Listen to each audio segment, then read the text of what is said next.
안녕하세요. 저는 얼마 전 오래 사귀었던 남친과 파혼을 한 30대 초반의 여자입니다. 남자친구와는 7년 정도 연애를 했어요. 오래 연애를 한 만큼 서로에 대해서 잘 안다고 생각했고 또 자연스럽게 결혼도 이 사람과 한다고 생각했죠. 남친과 저만 보자면 사귀는 동안에도 또 결혼 준비 기간 초반에도 크게 문제는 없었습니다. 두 사람만 두고 보자면 크게 싸울 일도 없으니까요. 남친은 성격이 착하고 제가 하는 말에 전적으로 잘 따라주고 이해해주는 편이었어요. 그렇다 보니 연애 기간이 길었음에도 크게 싸우거나 부딪힌 적이 많지 않습니다. 무난하고 착한 사람이니 여느 때처럼 결혼해서도 잘 지낼 수 있을 거라 생각했죠. 그래서 제가 그렇게 생각지도 못한 일로 파혼을 하게 될 줄은 몰랐습니다. 제가 파혼을 했다고 남자친구와 헤어졌다고 하면 주변에선 하나같이 안타까워하더라고요.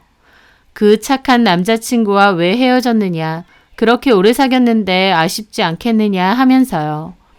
근데 제가 왜 파혼을 했는지 그 일에 대해서 얘기해주면 100이면 100 파혼 잘했다고 말을 바꾸게 됩니다. 그만큼 제 입장에선 어이없고 황당한 파혼 사유이기도 하고요. 어떤 일이 있었는지 그 사연에 대해 말해보려 합니다. 저는 지방에서 쭉 살다가 대학교 때 서울로 올라오게 되었습니다. 부모님은 지방에 계시다 보니 저는 재학 기간 동안 기숙사 생활을 해야 했어요. 자취보다는 그게 나을 것 같기도 하고 학교에서 관리해주는 곳이다 보니 더 안심이 되더라고요. 그러다가 대학을 졸업하고는 더 이상 기숙사에 살 수 없으니 자취를 하게 되었습니다. 부모님은 제가 혼자 사는 것에 걱정이 많으셨어요. 저는 회사 근처에 있는 오피스텔을 구해서 혼자 살게 되었는데 부모님이 올라오셔서 보안은 잘 되어 있는지도 몇 번이나 확인하시고 주변에는 혼자 산다고 절대 얘기하지 말라고 신신당부도 하셨죠. 저는 여기 보안도 괜찮고 걱정하지 마시라고 했는데도 부모님은 좀 불안한 부분이 많이 있으신 듯 했습니다. 그러던 어느 날 저한테 서울 쪽에 오래된 아파트를 사려고 한다고 얘기하시더라고요. 부모님은 원래는 본가 근처에 있는 곳에 아파트를 사려고 하셨는데요. 제가 서울에서 계속 살다 보니 은퇴 후 저랑 가까이 사는 것도 나쁘지 않다고 생각하시는 것 같았어요. 그래서 제가 사는 곳 근방에 오래된 아파트를 사게 되신 거죠. 처음 생각하셨던 것보다는 예산이 많이 들어가다 보니 대출도 좀 하시게 되었어요. 그 바람에 은퇴를 좀 미루시고 몇 년 더 여력이 되실 때까지 좀 더 일을 하시기로 했고요. 그러면서 부모님이 들어가시기 전까진 그곳을 전세로 놓으려고 했다가 저보고 그냥 들어가서 살라고 하시는 거예요. 엄마 아빠가 사놓은 집이 있는데 제가 굳이 월세 내면서 다른 집에 살 이유가 없지 않느냐 하시면서요. 제가 사는 오피스텔이 아무리 보안이 잘 돼 있다 해도 아파트보다는 못하지 않겠느냐며 또 부모님이 사신 아파트가 좀 오래되긴 했지만 동네 분위기도 평온하고 주변 상권도 괜찮다 보니 사는데 훨씬 나을 거라고 하시더라고요. 제 입장에선 싫다고 할 이유가 없었죠. 회사 출근하는 데에도 큰 차이가 없었는데 월세도 안 내도 되는 데다 부모님 집이니까 더욱 맘 편하게 살 수 있으니까요. 대출이자는 부모님이 내시기로 했고 관리비만 제가 내기로 했습니다. 그러면서 저는 살던 곳을 그 아파트로 옮겨서 지내게 되었어요. 남자친구도 저랑 데이트하고 데려다 줄 때면 여기 살기 좋은 것 같다는 얘기도 잘했었고요. 하여튼 그렇게 시간이 지나서 남자친구와 저 사이에서도 결혼 이야기가 오가게 되었습니다. 남친도 저랑 비슷한 규모의 회사를 다니고 있었고 들어보니 본가 사는 형편이 비슷한 것 같았습니다. 누구 하나 더 잘나거나 아쉬울 것 없는 상황이었죠. 저는 남자친구와 미래를 꿈꾸며 차근차근 결혼 준비를 해 나가기로 했습니다. 역시 결혼 준비할 때 가장 큰 고민이자 문제가 되는 건 신혼집이더라고요. 둘 다 직장이 서울에 있으니 서울 안에서 집을 구하긴 해야 하는데 집값이 보통이 아니었으니까요. 남친이나 저나 작지 않은 규모의 회사를 다니고 있고 연봉도 나쁘지 않은 편이었어요. 그리고 나름 차곡차곡 번 돈도 열심히 모아뒀다 생각하는데 그럼에도 아파트 전세 구하는 것도 녹록치 않더라고요. 저희는 모자란 금액은 신혼부부 전세 자금 대출 받아서 전세로 살기로 했습니다. 한창 부동산 오르락 내리락 하니까 이 집이다 싶은 확신이 들기 전까지는 전세로 지내다가 집을 사기로 얘기를 한 거죠. 그런데 저희 부모님이 그러시는 거예요. 그러지 말고 우리가 들어가기 전까진 너희가 그 아파트에 계속 살라고요. 굳이 아파트가 있는데 다른 곳을 대출까지 내면서 전세할 이유는 없는 것 같다고요. 엄마 아빠는 최소 2, 3년은 더 일하실 생각이시고 그 뒤로 올라오실 거니까 굳이 대출하지 말고 그 전까지 열심히 돈 모아두고 있으라는 말씀이셨죠. 저도 너무 감사했고 남친에게 말하니 남친도 너무 기뻐했습니다. 당연히 기쁜 일이었죠. 전세금도 없이 신혼집을 구한 거니까요. 기간도 3년 정도면 여느 전세랑 다를 바가 없는데 저희는 당장 갚아야 될 대출이 없으니 좀 더 열심히 돈을 모을 수 있을 것 같았어요. 동네 분위기도 좋고 주변 상권도 잘 돼 있다 보니 주거 환경도 좋은 편이고 절약하는 측면에서도 좋은 상황이었죠. 남친과 저는 가장 큰 문제가 해결됐으니 정말 잘 됐다고 생각했습니다. 그런데 생각지도 못하게 예비 시어머니는 이 상황을 탐탁치 않아 하셨어요. 저는 연애는 길게 했지만 그렇다고 남친 부모님을 만나 뵙거나 한 적은 없었습니다. 남친도 굳이 자기 부모님이나 가족을 보자고 한 적이 없고 저도 나서서 그런 적은 없었으니까요. 하지만 이제 결혼 이야기가 오가니 당연히 서로 인사를 드려야 했고 왕래도 필요했죠. 그렇게 저는 예비 시댁에 인사를 드리러 갔습니다. 환대까지는 아니어도 어느 정도는 저를 마음에 들어 하실 거라고 생각했어요. 연애도 오래 했고 조건도 비슷했고 딱히 저를 싫어하실 이유가 크지는 않다고 생각했죠. 그런데 남친 어머님은 뭔가 탐탁치 않은 표정으로 저를 맞이해 주시더라고요. 그렇게 의례적인 얘기를 주고받고는 곧바로 신혼집 얘기를 꺼내시는 거예요. 그냥 제 예상만으로는 신혼집이 쉽게 해결됐으니까 남친 부모님도 좋아하실 거라 생각했습니다. 사실 사회 통념상 신혼집은 남자 쪽에서 더 부담이 큰 부분이기도 하잖아요.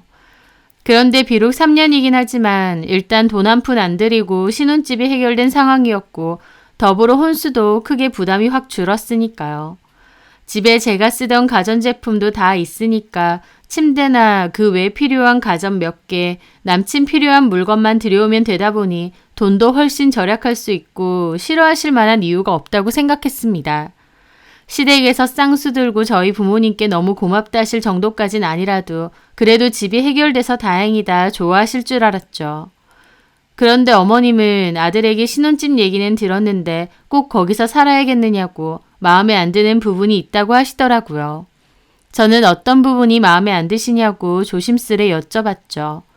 그랬더니 일단은 그 집의 위치가 마음에 안 드신답니다. 동네 자체는 나쁘지 않은데 아들네 회사랑 거리가 너무 멀다는 거예요. 제가 다니는 회사에서는 가까운 편인데 남친 회사와는 거리로 보면 좀 멀긴 하거든요. 근데 아파트 가까이 지하철역도 있고 남친 회사 쪽까지 다이렉트로 가는 버스도 있기 때문에 정작 남친은 상관없다고 했습니다. 남친은 현재 본가에서 회사로 출근하는데 본가에서 출근하는 것과 비교해도 시간으로 치면 10분 정도 늘어나는 수준이라고 큰 차이까진 없다고 하면서요. 그런데도 어머님은 남친 회사랑 거리가 너무 먼 게 마음에 안 든다고 아들이 너무 고생스러울 것 같다고 하시는 거예요. 제가 대중교통이 잘 되어 있다고 말씀드렸는데도 어쨌든 출퇴근 시간에 사람도 많은데 고생하는 건 마찬가지 아니냐고요. 솔직히 그 말씀을 듣는데 저도 기분이 좋을 수는 없었습니다. 어떻게 이것도 좋고 저것도 좋고 모든 게 다 좋을 수가 있나요? 좋은 부분이 있으면 아쉬운 부분도 있고 얻는 부분이 있으면 포기하는 부분도 있어야 되잖아요. 물론 남친의 출퇴근 시간이 길면 힘들긴 하겠지만 정작 본인이 괜찮다고 하고 또 만약에 반대의 상황이어서 제가 출퇴근 시간이 길어진다 해도 그 정도는 감수할 생각이 있거든요. 그런데 어머님은 그런 이유로 싫다고 하셨는데 사실 제가 느끼기에는 꼭 그 이유 때문만은 아닌 것 같았습니다. 뭔가 다른 이유가 있는 것 같았거든요. 근데 나중에 알고 보니 진짜로 어머님께는 다른 꿍꿍이 속이 있긴 했더라고요. 그 자리에 남친의 누나도 있으셨는데요. 저한테는 예비 신우가 되는 거였죠. 예비 신우는 남친보다 4살이 많고 이미 결혼 후 아이도 있습니다. 그런데 어머님의 저 말씀 뒤에 갑자기 저보고 어느 동네라고 그랬지? 물어보시더라고요. 그래서 제가 동네 이름을 말하니까 어머, 우리 남편 다니는 회사랑 가깝네 하시는 겁니다. 근데 그 반응이 제가 보기엔 좀 어색해 보이기도 했어요. 사실 어머님한테나 남친한테 미리 동네 이름도 다 들으셨을 거잖아요. 근데도 마치 처음 듣는 것처럼 좀 어설프게 연기하듯이 놀라는 척을 하셨거든요. 그런데 예비 신우는 그때부터 아파트에 관해서 막 이것저것 물어보는 거예요. 제가 인사드리러 간 건데 저보다는 제가 사는 아파트에 더 관심이 있는 눈치였죠. 그 아파트가 연식이 좀 된 걸로 아는데 리모델링은 되어 있느냐, 주차는 어떻느냐, 주변 이웃들은 괜찮느냐, 근처에 학교는 있느냐 등등요.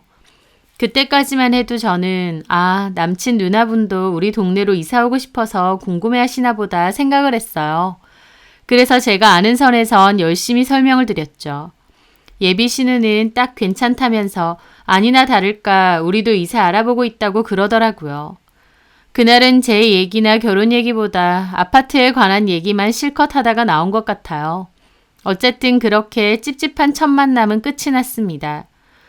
집 문제로 어머님은 뭔가 마음에 안 드는 눈치였던 게 좀 걸리더라고요. 기분도 좀 상하고요. 비록 3년 살이긴 해도 일단은 제가 신혼집을 해가는 입장인 건데 왜 내가 눈치를 보고 도리어 설득을 해야 되나 싶기도 했죠. 남친은 엄마 말 너무 신경 쓰지 말라고 어차피 자기가 출퇴근하는 거고 우리 둘이 사는 거니까 괜찮다고 하더라고요. 그런데 그날의 만남 뒤로 부쩍 예비 신우의 연락이 많아졌습니다. 그 전까지는 굳이 따로 연락하거나 만날 이유도 없고 그렇게 하지도 않았는데 첫 만남 이후로는 예비 신우가 이제는 한 가족 아니냐며 가깝게 지내자고 적극적으로 그러시더라고요. 그러면서 한 번씩 커피 마시면서 일하라고 커피 쿠폰을 보내주시기도 하고 비가 올 것 같으니 우산 챙겨가라고도 하시고요. 그런 잦은 연락과 관심이 한편으론 조금 부담스럽기도 했지만 그래도 저한테 잘해주려고 노력하시는 거니 감사하게 생각하고 저도 잘 지내야겠다 생각했죠. 그렇게 결혼 준비를 조금씩 진행해 갈 때쯤이었어요. 언젠가부터 남친은 저에게 뭔가 할 말이 있는데 못하는 것 같은 느낌을 받을 때가 많았습니다. 말하려다 말고 망설이는 게 느껴지더라고요. 그래서 무슨 일 있느냐 솔직하게 얘기해달라 그랬죠. 처음에는 아무것도 아니라고 대답을 회피하다가 그러는 거예요. 주말에 시간 되면 우리 엄마랑 누나랑 밥 한번 먹자고요. 엄마랑 누나가 할 얘기가 있답니다. 그래서 저도 알겠다고 했습니다. 어머님은 둘째치고 신우까지 같이 보자 하니 뭔가 만나서 나한테 따로 할 말이 있나 보다. 그게 뭘까 싶기는 했지만 굳이 더 물어보지는 않았어요. 그렇게 약속된 장소에서 어머님과 예비 신우를 보게 되었습니다. 이런저런 얘기를 하다가 무슨 일로 보자고 하셨느냐 본론을 여쭤봤죠. 그런데 예비 신우의 입에서 정말 뜬금없는 얘기가 나오는 겁니다. 저기 결혼하면 지금 민정이가 살고 있는 곳에서 바로 신혼살림 시작한다고 했잖아. 그 친정 부모님 아파트에서. 네, 그렇죠. 근데 엄마가 아무리 생각해도 거기가 용호 직장하고 너무 멀다고 영 탐탁치 않아 하시네? 라면서 또 집 얘기를 하시는 겁니다. 마땅한 대안도 없으면서 왜 자꾸 그 집은 싫다고 하시는 건지 이해가 안 되더라고요. 혹시 남친 회사 근처로 집을 구해주시려는 건가 싶어서 여쭤봤죠. 아, 그러시구나. 그러면 어머님은 뭐 다르게 생각해 두신 게 있으세요? 저희 신혼집에 대해서. 그것보다 내 생각에는 그 집을 우리 세진이가 들어가서 사는 건 어떨까 싶어서 라고 하시는 겁니다. 세진이는 예비 신우의 이름입니다. 저는 처음 저 말을 들었을 땐 이해가 되지 않더라고요. 네? 제가 대묻자 예비 신우가 대답을 하는 겁니다. 내가 그때 얘기했지. 이사갈 생각 있다고. 근데 거기가 우리 남편 직장하고도 가깝거든. 그래서 우리가 거기서 살면 어떨까 싶어서. 사실 용은의 회사하고도 너무 멀다 보니까 엄마 입장에선 좀 그런가 봐. 근데 나한테는 거기가 딱 맞거든. 저는 황당함을 누르고 여쭤봤죠. 형님께서 저희 집으로요? 그러면 저희는 어디로 신혼집을 하라는 말씀이신가요? 용호가 얘기를 했는지 어쨌는지는 모르겠는데 나는 전부터 누누이 말했었어. 결혼하면 다만 1, 2년 정도라도 같이 살았으면 한다고. 그렇게 해야 가족으로 정도 들고 그런 게 아니겠니? 네? 저는 너무 어이가 없었죠. 한마디로 저희 집은 신우주고 저는 시댁 들어와서 살라는 거예요. 얘는 뭘 그렇게 놀라니? 시댁 들어와서 1, 2년이라도 같이 살라는 게 그렇게 펄쩍 뛸 일이야? 어쨌든 나는 전부터 그렇게 하길 원했어. 용호가 아마도 너무 무서워서 얘기를 안 전했나 본데 시대가 아무리 변해도 시댁 들어와서 배울 건 배우고 해야 된다고 본다. 저는 집 나간 어이를 겨우 찾으며 남친을 쳐다봤는데 남친도 곤란한 표정만 짓고 있고 아무 말이 없더라고요. 본인 엄마와 누나가 말도 안 되는 소리를 하고 있는데 본인도 피해자라도 되는 양 곤혹스러운 표정만 짓고 있지 한마디도 안 하는 겁니다. 그걸 보는데 남친한테도 너무 실망스럽더라고요. 얘, 뭘 그렇게 용호를 째려봐. 너 평소에도 이러니? 어머님, 일단 저는 용호 씨랑 그런 부분에 대해서 얘기를 나눈 게 전혀 없어서 좀 당황스러워요. 시댁 들어와서 살라고 하시는 것도 그렇지만 저희 부모님 집을 형님이 들어와서 산다는 것도 이해가 잘 안 돼서요. 그러면 전세금을 주고 들어와서 살고 싶다 그 말씀이신가요? 제 말에 예비 신우는 어이없다는 듯 웃더라고요. 아, 옳게. 무슨 전세금이야, 가족끼리. 전세금까지 다 줄 것 같으면 내가 이런 얘기를 뭐하러 이렇게까지 하겠어. 우리 엄마는 올케가 1, 2년이라도 시댁 들어와서 살았으면 하시는데 그러면 어차피 그 집이 빈집이잖아. 올케네 부모님도 3년 정도 뒤에 들어오실 거라면서. 그러니까 그 사이에 우리 가족이 좀 살면 어떻겠느냐 그거지. 내가 집 관리도 하면서. 아무렇지도 않게 말도 안 되는 개소리를 잘도 하더라고요. 세상에 어느 바보 천치가 본인은 시댁 들어가서 시집살이하고 멀쩡히 있는 부모님 집은 신을 보고 공짜로 들어가서 살라고 하나요? 이게 가당키나 해서 나한테 하는 말인가 싶기도 하고 도대체 나와 우리 부모님을 뭘로 봤나 싶기도 한 겁니다. 근데 그 상황에서 제일 열받는 건 꿀먹은 벙어리도 아니고 한마디도 하지 않는 남친이었어요. 저는 황당한 상황 속에서 차분하게 생각을 정리하고 말씀을 드렸습니다. 근데 그건 좀 아닌 것 같습니다. 형님은 저희 부모님 들어오시기 전까지 빈집 아니냐 하셨지만 그게 왜 빈집인가요? 저희 부모님도 딸 신혼집으로 쓰라고 돈 한 푼 없이 3년 동안 저희 보고 살라고 하신 거지. 다른 사람이 살 것 같으면 그냥 세 놓으면 되는데요. 그리고 본가에 들어가서 같이 사는 것도 저는 일단 용호 씨한테 전혀 들은 말이 없고 또 그러고 싶은 마음이 없습니다. 용호 씨 집에서 살게 되면 일단 저도 출퇴근 시간 엄청 멀어지는 거고 또 집이 없는 것도 아니고 있는데 왜 굳이 시댁에 들어가서 살아야 되는지도 이해가 안 되고요. 제가 제 뜻을 분명하게 전하자 어머님은 저보고 당돌하다고 하시더라고요. 아무리 그래도 내가 시어머니 될 사람이고 얘가 신우인데 하고 싶은 말 눈치 안 보고 잘하네? 민정이는 성격이 좀 당돌한 편인가 봐.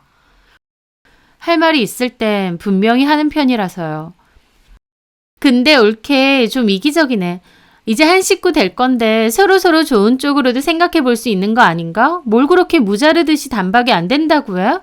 부모님한테 여쭤본 것도 아니잖아.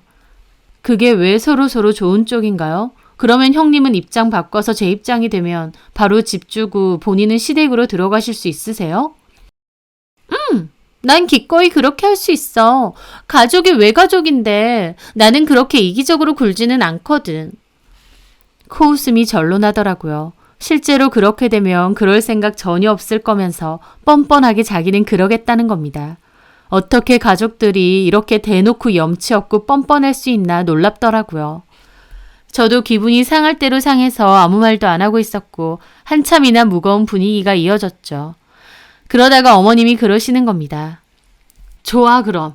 그 정도로 단호하게 그럴 생각이 없다 하면 그 집을 파시는 건 어때? 세진이한테. 네? 굳이 당장 사실 것도 아니면서 들고 계신 것보다 필요한 사람이 사는 게 낫지 않아? 얼마에 사실 건데요? 어머님의 말에 저는 또 어이가 집을 나갔습니다. 시세의 3분의 1도 안 되는 가격으로 사겠다고 하시는 겁니다. 저는 들으면서도 뭐 이런 도둑놈 심보들이 다 있나 싶더라고요. 제가 어이가 없어서 말도 안 하고 있는데 그 와중에 은근한 협박까지 하시는 겁니다. 근데 민정아, 너도 현명하게 잘 생각해. 결혼하면 이제 한 가족 되는 거고 우리랑 계속 보고 살아야 된다. 지금 네가 그 집 부모님한테 잘 말씀드려서 신우한테 넘기면 너 우리 집에서 점수 단단히 따고 들어오는 거야. 그래, 모두가 좋은 쪽으로 생각해 볼 수 있는 건데 왜 얼굴을 붉혀. 올케가 조금만 도와주면 엄마나 나나 올케한테 얼마나 고마워하고 살겠어. 저는 그 말 같지도 않은 상황에서 다시 한번 남친을 바라봤습니다. 남친은 여전히 아무 말도 하지 않고 있더라고요. 딱 보니 남친도 다 알고 있는 상황이고 본인은 곤란하니까 아무 말 안 하겠다 한 것 같았죠. 그 속에서 남친이 제일 꼴보기 싫고 미웠습니다.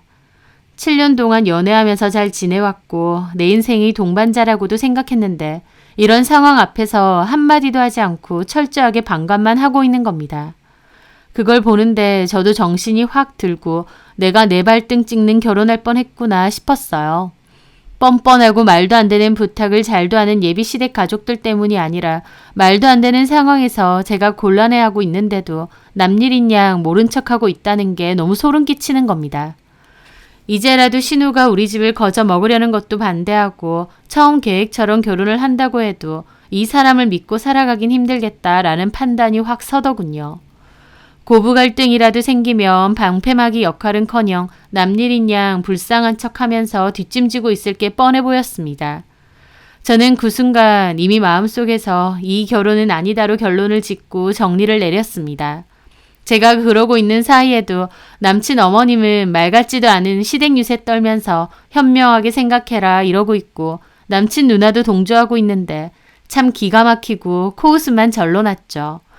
저는 남아있는 아이스커피 원샷하고 자리에서 일어났습니다. 저 점수 안 따도 됩니다. 점수 따서 뭐 하겠어요. 결혼 없던 걸로 할게요. 저 먼저 가보겠습니다. 그리고 가방 챙겨서 바로 나왔습니다. 남친 어머님, 누나 입이 뜨악하고 남친도 그제야 놀라서 불이 나게 쫓아오더라고요. 남친은 저 붙잡고 그게 뭔 소리냐고 왜 그러냐고 그러는 겁니다. 말할 줄 아네. 카페에서 내내 입만 다물고 있길래 나는 입이 붙은 줄 알았어. 이렇게 가버리면 어떡해. 뭘 어떡해. 다시는 안 볼 사람들인데. 진짜 헤어지자는 거야? 그럼 너 같으면 저런 말도 안 되는 소리 들으면서 결혼을 진행하겠어? 너 내가 바보로 보이니? 나도 안 된다고 몇 번이나 말씀드렸어. 말도 안 되는 소리라고. 근데 엄마랑 누나가 기어코 자리 한 번만 만들라고 해서 억지로 나도 이렇게 한 거야. 참나. 그러셨어요? 그래서 입 꾹 다물고 엄마랑 누나가 뭔 소리를 하든지 가만히 있으셨어요? 나도 너무 곤란했다고. 뭐가 곤란한데? 너네 엄마랑 너네 누나 헛소리 듣고 있던 나만큼 곤란했어? 근데 너네 엄마랑 너네 누나보다 너한테 더 실망이야. 저런 말도 안 되는 소리는 네 선에서 끊었어야 되는 거 아니야? 기어코 이런 자리 만들어서 나한테 오라고 한 저희가 뭐야. 내가 들어주면 고맙고 아니면 나는 반대했는데 엄마랑 누나 때문에 어쩔 수 없었다. 그러려고 했어? 그런 게 아니라 나 너랑 결혼 안 해. 진심이야. 너 하는 거 보니 결혼하면 큰일 나겠더라. 그리고 너네 엄마랑 너네 누나도 마찬가지야. 대놓고 집 안 주면 시집살이 시키겠다 경고하는 수준 아니야. 내가 미쳤어? 뭐 아쉬운 게 있다고 그럼에도 알겠다고 납작 끼어서 너랑 결혼을 하겠어. 네가 듣기엔 저게 가당키나 해? 세상 어떤 바보 천치 모질이가 저 말을 듣고 네 그러세요 하니 너네 엄마랑 너네 누나 그리고 너도 나를 바보 호구로 본 거야? 그래 화난 건 알겠는데 우리 차분히 얘기를 좀 하자. 아니야 얘기할 필요 없어. 나는 좀 전에 너네 가족이랑 너에 대해서 다 알게 된 거야. 내가 집 주면 점수 따고 들어간다고. 내가 왜 너네 엄마랑 누나한테 점수를 따야 돼? 거지근성으로 똘똘 뭉친 너네 가족 내가 더 싫어. 우리는 끝이니까 너네 가족한테 그렇게 전해. 그 정도는 얘기할 수 있지? 저는 그렇게 쏘아붙이고 바로 자리를 떴습니다. 남친과 어머님, 남친 누나로부터 그 후에 전화가 왔는데 다 차단했어요. 남친은 회사까지 쫓아와서 잘못했다 어쩐다 하는데 잘못한 거 없고 그냥 이렇게 끝내는 게 맞다고. 너랑 너네 가족이 마음에 들어할 만한 여자 찾아보라고. 근데 그런 멍청한 여자가 있을지는 모르겠다 그랬습니다. 그렇게 저의 7년간의 연애도 끝이 나게 되었어요. 주변에선 너네 남친 착하지 않느냐, 성격 좋지 않느냐 그랬는데 제 얘기를 듣곤 하나같이 모질이 아니냐고 욕을 하더라고요. 잘 헤어진 거라면서 그런 말도 안 되는 사고방식을 가진 사람들이 시부모가 되면 결혼하고 나서 더 마음고생 심하게 했을 거라고요. 저도 그렇게 생각합니다. 7년 동안의 정도 있고 추억도 많긴 하지만 고작 정하고 추억 때문에 제 남은 인생을 시궁창에 쳐넣을 생각은 없어요. 남친이 성격이 착하고 저한테 잘 맞춰줘서 좋다고 생각했는데 이제 와서 돌이켜 생각해보면 문제 만들기 싫고 회피하는 부분이 강해서 그랬던 것 같기도 합니다. 진짜 저를 위한 게 아니라 적당히 상황만 모면하는 식으로요. 당장은 제 말대로 따라주는 것 같으니 편하고 좋을 수도 있지만 부딪히는 거 싫고 줏대 없이 하자는 대로 하는 거라서 살다 보면 속 터질 일이 더 많겠더라고요. 결혼 전에 대놓고 힌트 주는 바람에 파혼하게 돼서 고맙다고 생각할 정도입니다. 그리고 그 가족들도 결혼한다는 이유로 저와 제 가족까지 얼마나 만만하게 본 건지 생각할수록 너무 괘씸하고 어이없더라고요. 세상 바뀐 지가 언젠데 말도 안 되는 논리 들먹이며 저와 저희 가족을 후려치려 한 남친과 그 가족들. 애먼 여자 인생까지 힘들게 할 생각 말고 자기들끼리 지지고 볶고 알아서 살았으면 하고 바랍니다. 저는 똥통에 빠질 뻔하다가 입구에서 나왔다 생각하려 합니다. 이혼보다는 파혼이 낫고 결혼 후 이러지도 저러지도 못할 바에야 이렇게 빨리 끝을 낸 게 천만다행이라는 생각도 들거든요. 말도 안 되는 헛소리 차단하고 부모님 집 잘 지키면서 살아가야겠습니다. 제 사연 들어주셔서 감사합니다.